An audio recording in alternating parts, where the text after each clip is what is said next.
The horse we were riding slipped again, then again.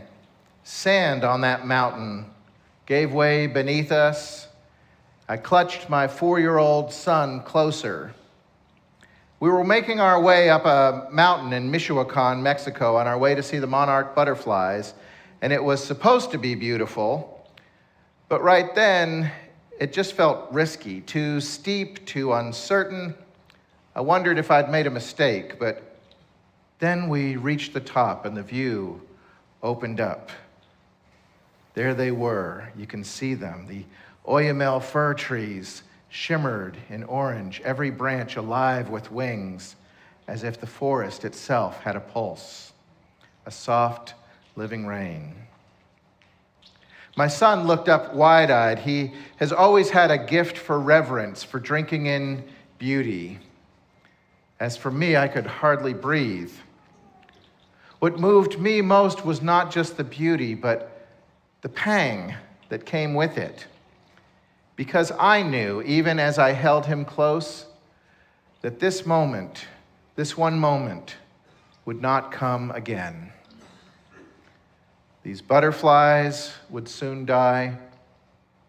My son would grow up and move away. I would grow older.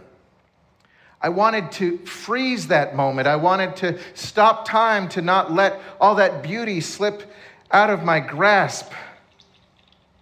Of course, this is the task that befalls all of us.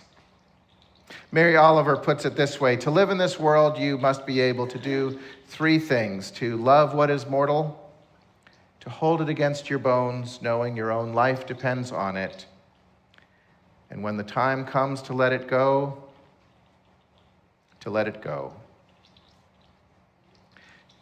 Today, I was dressed in a costume, which was, I'll explain, a crow that flies through a cotton candy factory. I've heard other ideas, but that's what it was. But let's be honest, every costume is temporary. Even this 53-year-old body is just a disguise I'm wearing now for a season. Someday I'll set it down the way every monarch at some point also falls to the ground. And yet something in us and through us goes on, and that's the great paradox that what is most fleeting is also a vehicle for the eternal. Each moment, each breath, each life. That how in mystery, even when bodies and costumes and names fall away as they do, love lives on, still the same. I would think that every one of us in here today knows something about that. We've brought photos of beloveds, not just to remember, but to remember, to stitch back together, if only for a moment, the body of love that death cannot destroy. And still, if we're honest, most of us, at least something within most of us, is living a little each day in make-believe, trying to hold on to something that we cannot keep. A person, a hope, a version or season of life that has now slipped away. We clutch, we grasp. Perhaps we tell ourselves that letting go is betrayal. But what if release is not betrayal at all? What if release is the most faithful form of love there could be, which is what loving is?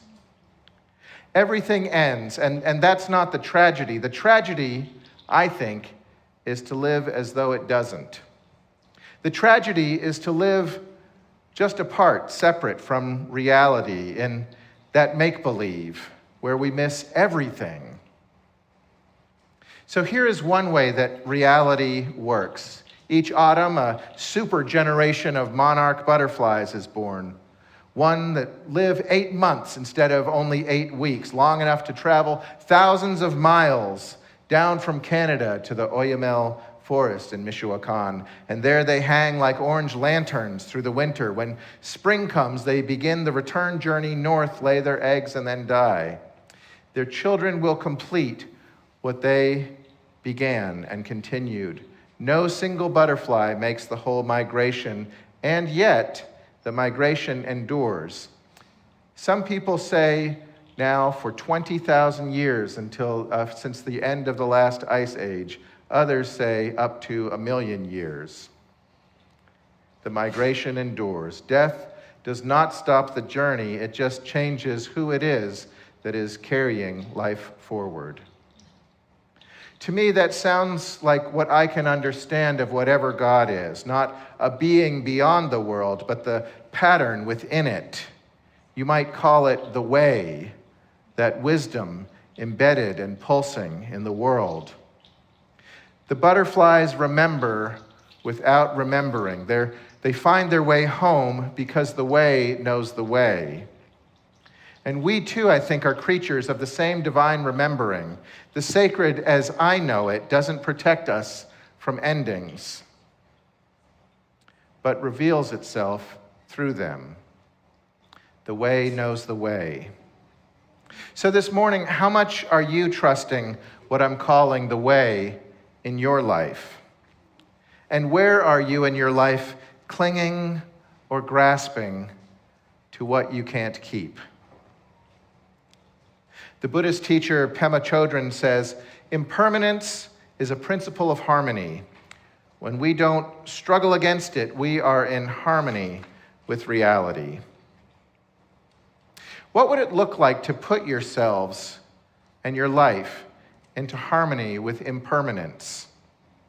Now, certainly it would not look like giving up, and it would not look like checking out. Instead, it would look like, I think at long last, like waking up, so as to bear witness to and to receive into your heart the holy when we are in its presence. For instance, a moment from this past week has been staying with me. Like many of you here, I went to visit and spend some time with Godfrey Oakley and his family, and there was a time in that morning where one of his longtime colleagues came to visit with him and sit by his bed for a while and take his hand.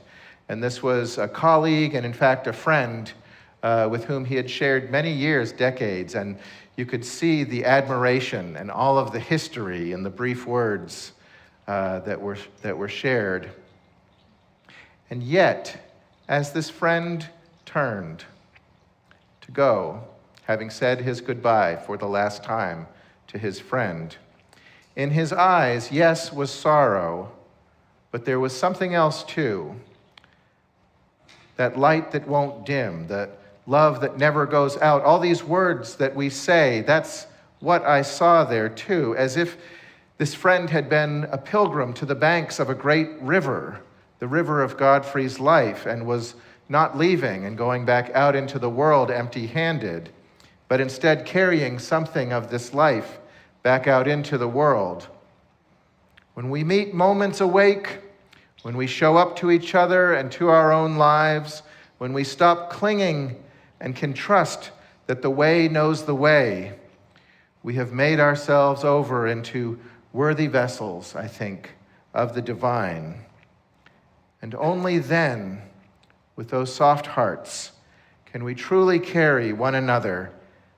Can we truly carry one another? And I'm not saying it's easy to live wide awake, to let love and loss pass so freely in and out of our hearts. I'm not saying it's easy. This world is heartbreaking. There is every reason to tune out and shut down. But I think we have a call to wake up, to bear witness, and to carry life forward.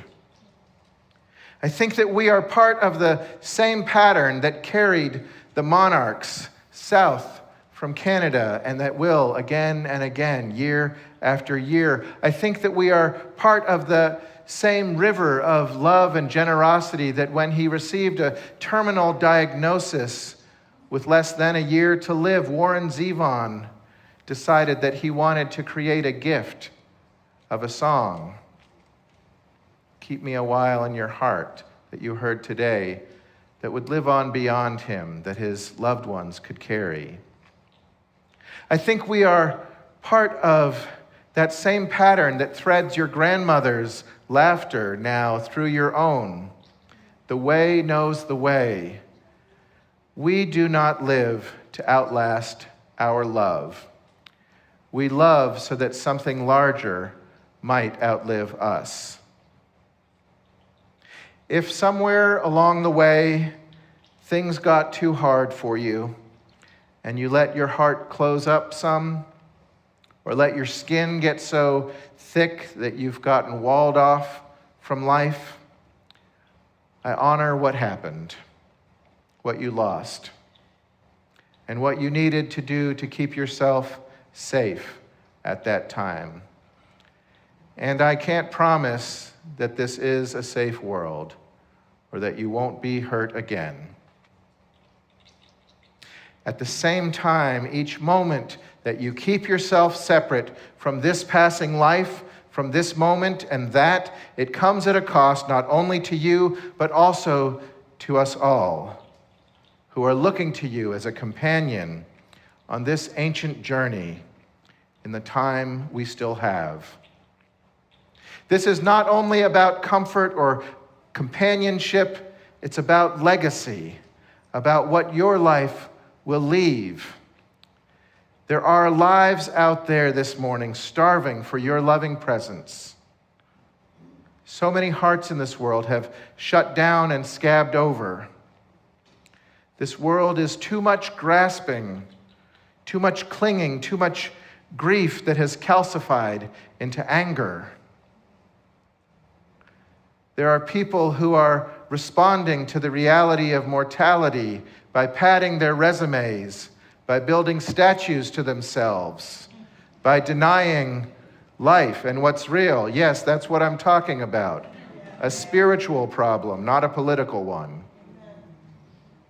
So in this world of destruction, let's not leave from our own lifetime mere monuments of stone. Let's not be citizens only of this passing world of this thing and then that. Let us instead claim our passports in the realm of the eternal, taking up our parts in our time as vessels through which life can pass, and which through our witness and our reverence then turns into more beauty. And because people fight for what they truly love, when we create more beauty, we create fuel for justice. So let that be our legacy. More beauty, more reverence, more witness, more justice, more love. And let the lives we lead speak for us. Let the kindness we offer speak for us. Let the courage we show speak for us. For every costume will fade, every wing will fall still, but love will go on, and the way knows the way.